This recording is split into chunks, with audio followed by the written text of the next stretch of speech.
Okay, welcome back.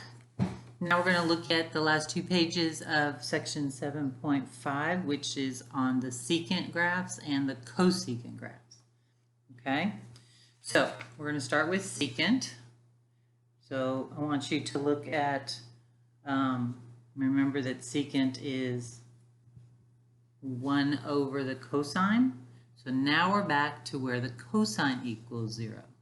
So this asymptotes of secant are going to be similar to the asymptotes for tangent. Because remember, tangent had the same problem. It has cosine in the bottom.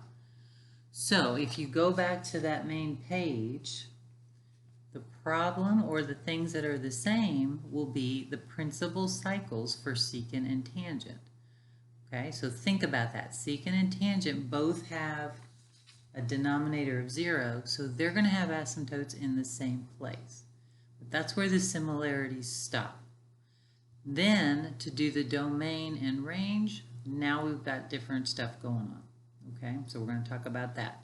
So the domain is similar, except you're going to do theta can't equal an asymptote plus only half the period times k. And then the range, we'll talk about why we have to do this. Okay, so let's look at the graphs of those. All right, so the secant is undefined where the cosine is 0. We already know the cosine is 0 from tangent at pi over 2, 3 pi over 2, right, and so forth. Okay, so when we look at the secant graph, pi over 2, 3 pi over 2, negative, right, we go every pi units, we're going to have an asymptote. All right. Here's the thing. So our vertical asymptotes are exactly where they were for tangent, right? I'm going to put negative pi over 2 because we can go back that way. Pi over 2, 3 pi over. So every pi units, we're going to get another asymptote. Okay, so I want to look at the graph of this. Now I know the graph is here. Okay, so look at your secant graph here. It looks like this, but I want to show you how we get this. But you can kind of see why the domain is, or the range is what it is. The range is going to go from negative infinity till you get to this number, okay, which is that d minus a number. And then we got a little break. There's no y's being used in here anywhere. So then we're going to union that from where we pick up again up to positive infinity. So that's the d plus a to positive infinity that you see here, okay? So that's why it is what it is, but let's kind of look a little bit more at the graph. So if you look at cosine, okay, so cosine, because that's the one that has the reciprocals. So here's 1, we'll do 2, right? Let's go down like that, just so we can see it. So the cosine graph starts at 1, then it goes through 0, and then it gets down to -1 here, okay? So I'm going to do a dotted curve. So it goes like this.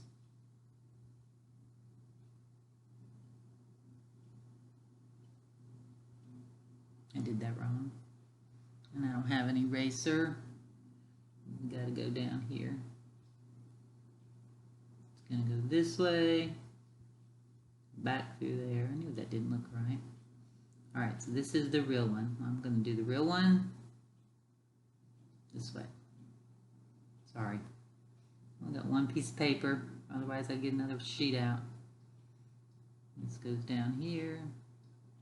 This comes through there. Okay. All right, so that's the line we're going to look at. Okay? So where it's 0, these are your asymptotes. I'm not allowed to divide there.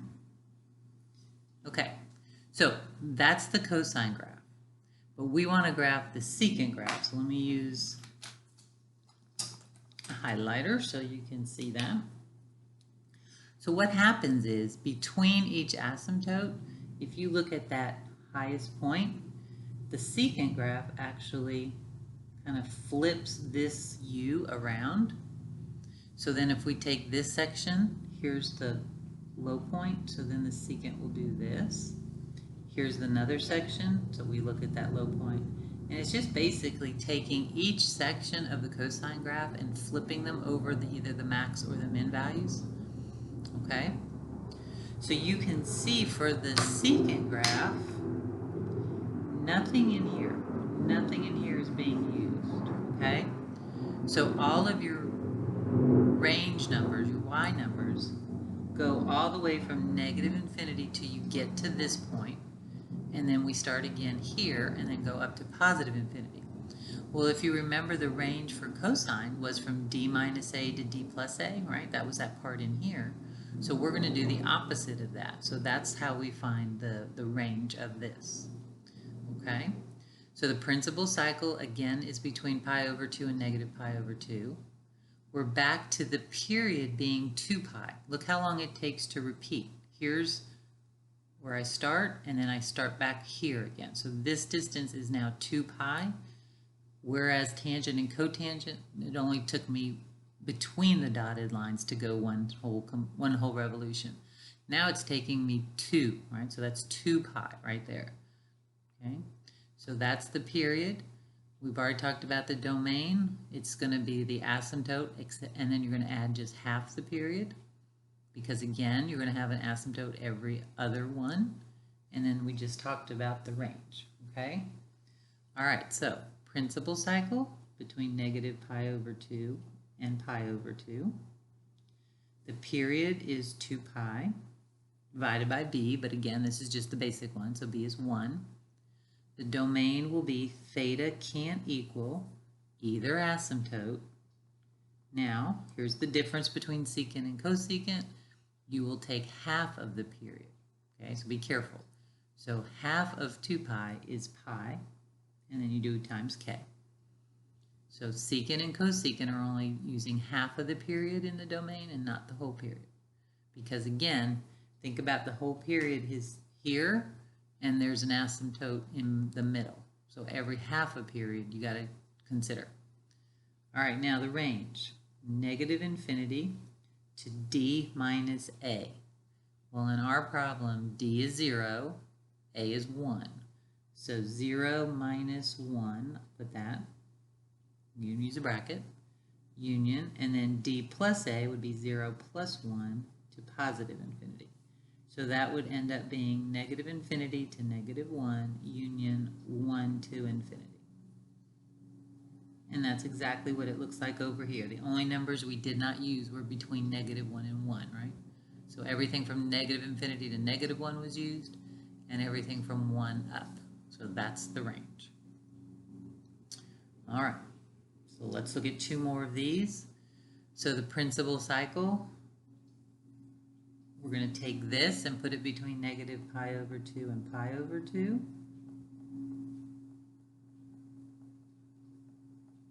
Okay. So the first thing we're going to do is subtract pi over 10. So I need a common denominator. So I'm going to rewrite these with our denominator of 10. All right, so now I have my common denominator. So subtract pi over 10 from 5 pi over 10, we get negative 6 pi over 10. Subtract pi over 10 here, it goes away. Subtract pi over 10 from 5 pi over 10, we get 4 pi over 10. Now, you could reduce here, but I always wait till the very end to reduce because, you know, sometimes if you're dividing by a number, that's going to change that. So just wait and do your reducing at the very end. All I have to do here is divide by negative 1, so that's going to flip the signs, okay? And it's going to change the signs here. So now I can go ahead and reduce because I'm only dividing by negative 1. So that's going to give me a positive 3/5, 3 pi over 5, x in the middle. Divide this by negative 1, it's going to make that negative 2 pi over 5. And again, you can leave it like this. Or if you want to write the negative number first, it would go like that. And just keep your symbols the same. All right, so there's your principal cycle. There's your asymptotes. Period for secant is 2 pi divided by the absolute value of b. So that would be 2 pi divided by, and in our case, b is negative 1, but the absolute value would be 1. So 2 pi. The phase shift, negative c over b. So the opposite of c is negative pi over 10 divided by b, which is negative 1. So that's going to give you a positive pi over 10. The domain, theta can't equal either asymptote, 3 pi over 5, plus half of this period. Half of 2 pi is pi times k. Okay. The range, negative infinity, d, which is 0, minus 2, negative 2, and then d plus a, so 0 plus 2 is 2. Okay? So there's a bigger gap between where this one stops and ends. So if I look at that graph, this would have been negative 2 and that would have been positive 2. Okay? So that's what's happening there. All right, number 9, principal cycle. Come down here. So we're going to take what's in the parentheses, set it between negative pi over 2, x plus pi over 8, and pi over 2. All right, I need a common denominator of 8, so I'm going to change those to 4 pi over 8. Just so we can do this easier. Subtract pi over 8 from here, that gives you negative 5 pi over 8. Subtract pi over 8, that gives you 3 pi over 8.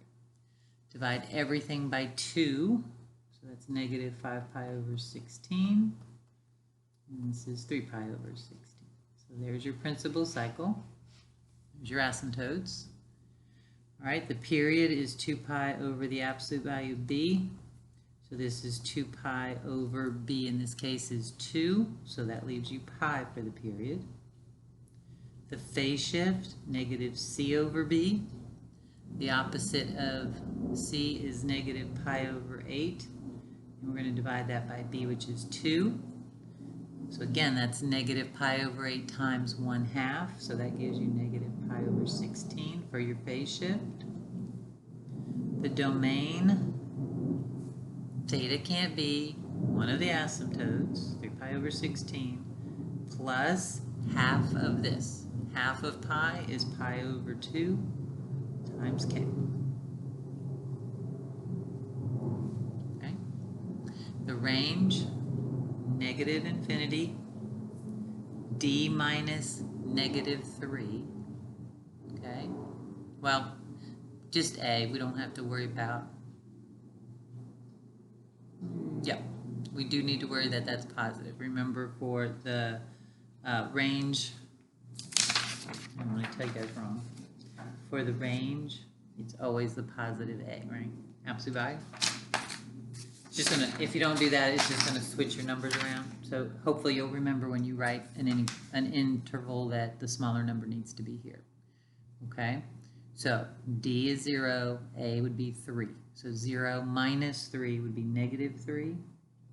And then 0 plus 3, positive 3 to infinity. These numbers aren't always the same, because if you have a d value, obviously that'll change that. But as long as you don't have a d, then they're going to be the opposite. Okay? All right. I know this is a lot, so you just got to keep working on it. So to me, the way that I remember, okay, I know that the secant and cosecant graphs are the ones that are split like this. So when I think of them being split, that's what kind of helps me remember that I need to take half of the period when I'm writing the domain, okay? Because I know I've got 2 different things going on. So each one occurs, 2 of them occur within 1 period. So I need to do half of that.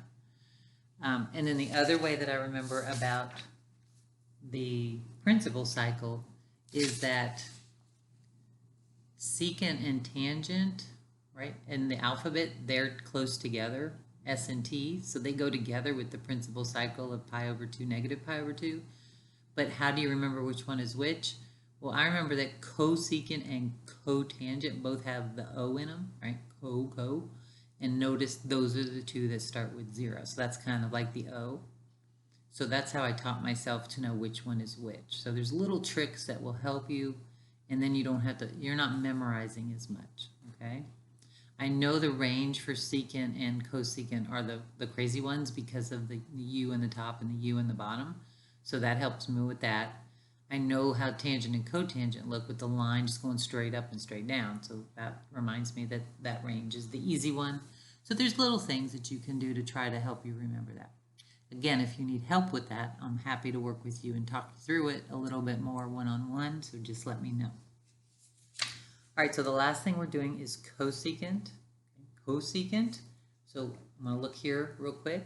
So cosecant, again, the asymptotes are going to depend on dividing by sine.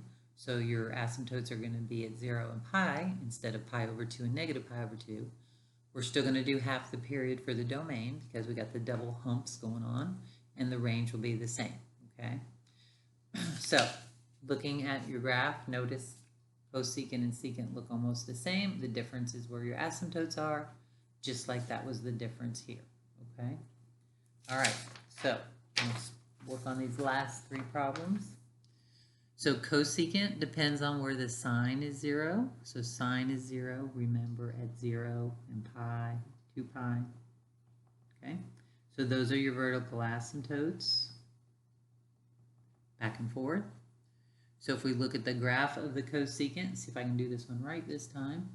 Here's 1, here's -1.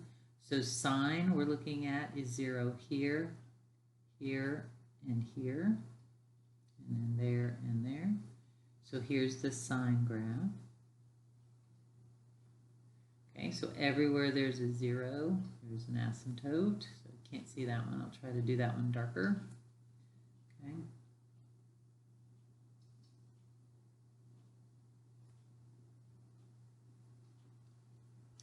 All right. Oh, look at me. I did it wrong again. I don't know. I'm doing this late on a Friday, so pardon me. All right. Oh, goodness. Do you know what I'm doing? It's just late. All right, so there's the sine. Gosh. Definitely going to have to redo these next semester, huh? You guys are going to think I'm crazy. All right, so disregard the dotted one again. Here, I said I was going to do it right. All right, so there's the sine graph. Okay. All right, so here's our asymptotes. I knew I missed them. Brain is just tired tonight. All right, so there are my asymptotes. Okay, so again, looking at the humps, so between each asymptote, you either have a max or a min, and your graph is going to do the opposite. Okay, so that's how cosecant works, just like secant. Okay, so again, because cosecant and secant are used, then I'm going to take half of the period because I've got to count for the fact that there's 2 asymptotes within one cycle. Okay, and then I remember by the look is that my range is going to go from negative infinity to d minus a, and then d plus a to positive infinity. Okay, so again, knowing the shape kind of helps you remember what you're doing here. All right, so this is just the basic one. So principal cycle is between 0 and pi. Period is 2 pi over b, which in our case b is 1. The domain theta can't equal an asymptote plus half of the period times k. And then the range will go from negative infinity to -1 and 1 to infinity. Right, so we're leaving out the space between -1 and 1.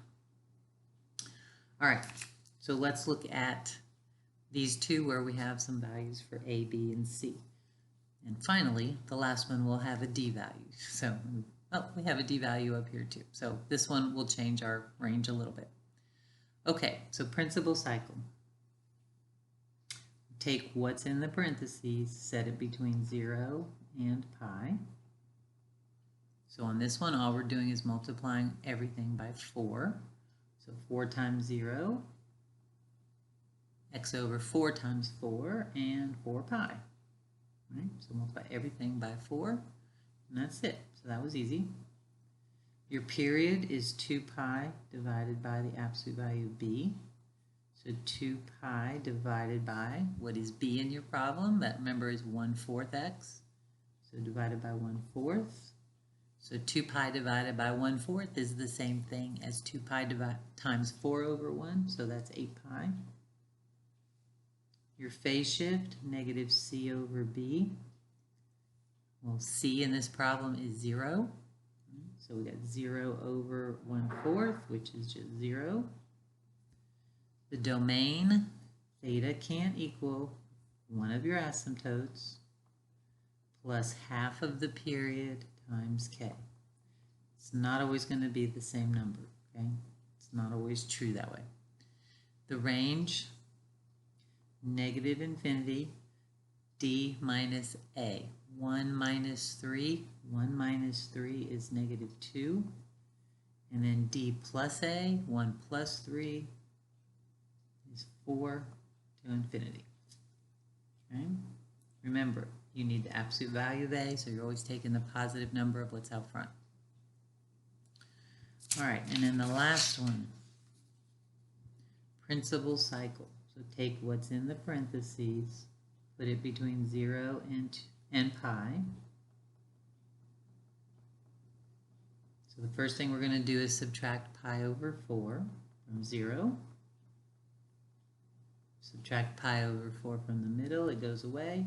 And subtract pi over 4 from 4 pi over 4, we get 3 pi over 4.